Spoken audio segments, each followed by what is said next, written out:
Hi, I'm Bhante Sujato. Welcome to Dhammathreads. And for this session, I'm here with Simon Power. And we're going to be talking about a couple of verses from the Theragāthā, the verses of senior monks. If you're interested in these verses, you can read them on Sutta Central. The verse we're going to be discussing today is the Dhammathreads. This is Theragāthā number 2.4. And I'll just read the verse to start with.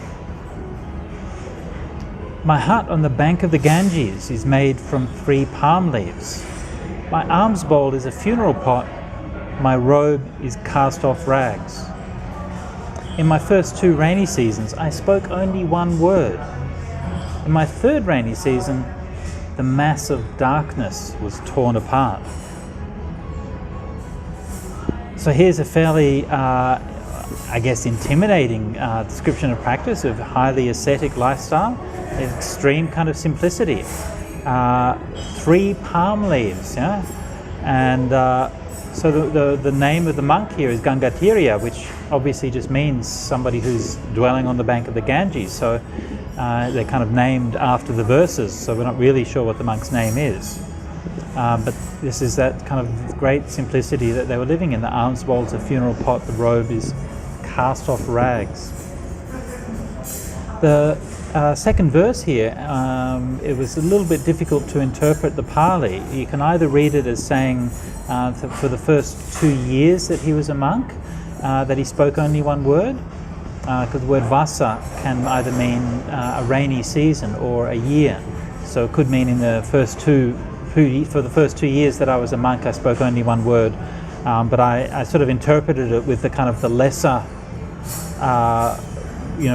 claim that the first 2 rainy seasons he spoke only 1 word, so that the idea being that he's practicing during the rainy season to keep that very quiet practice, and that sort of perhaps is supported by the idea of that he's staying in the hut, because typically the monks and nuns would wander from place to place for most of the year and would settle down and stay in a hut for the 3 months of the rainy season. So that's how I interpreted that. So anyway, after the first 2 rainy seasons, I spoke only 1 word, and then the mass of darkness was torn apart. And this, of course, very striking imagery, but that mass of darkness, of course, being the darkness of ignorance, of avijja. And so here, this is like, if you like, this is the flip side of the imagery of enlightenment, of that idea that there's a radiance and illumination that comes from awakening. And so ignorance is the darkness which hides from us what the truth is.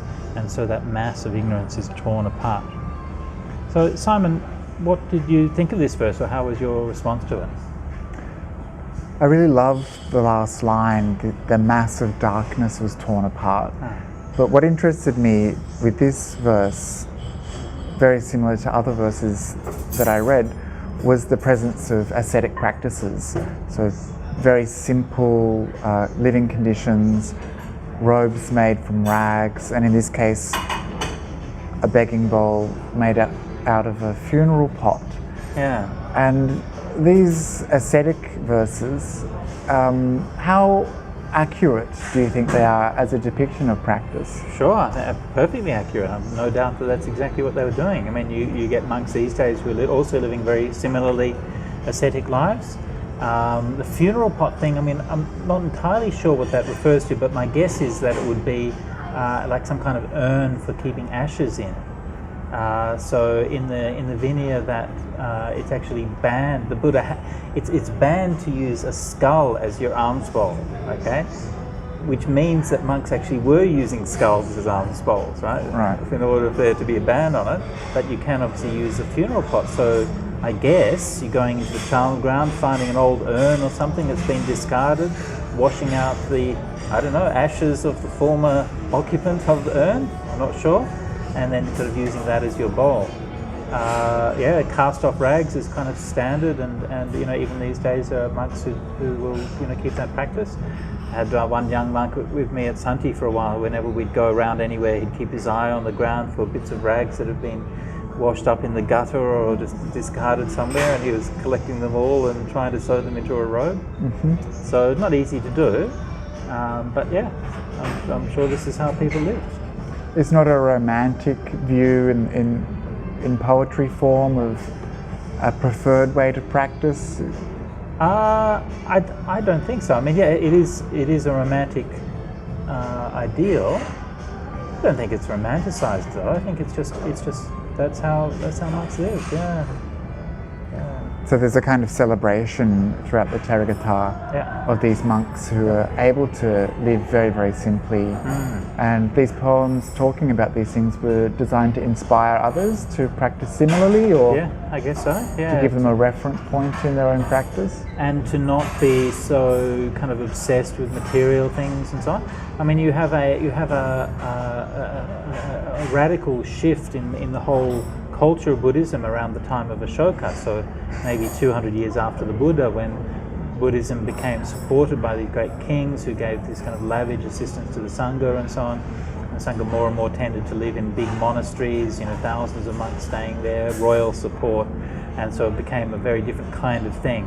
And these voices, this ascetic voice sort of speaking from the earliest times of the Buddha, is I think a reminder of those values, which I mean, I'm also a monk. I don't live in a 3 palm-leaved hut, and I have quite a nice alms bowl and so on. So I don't keep all of those practices, but I do bear it in mind, and I always ask myself, do I need these things? What actually is it that is really essential for me, as opposed to just nice things that I like to have. Yeah, they're pretty powerful reminders, I suppose, of what we don't need. What we don't need, yeah. And it's not about being ascetic. It's not about torturing yourself. It's actually about how happy they are. To have so little, these things are a burden. Yeah.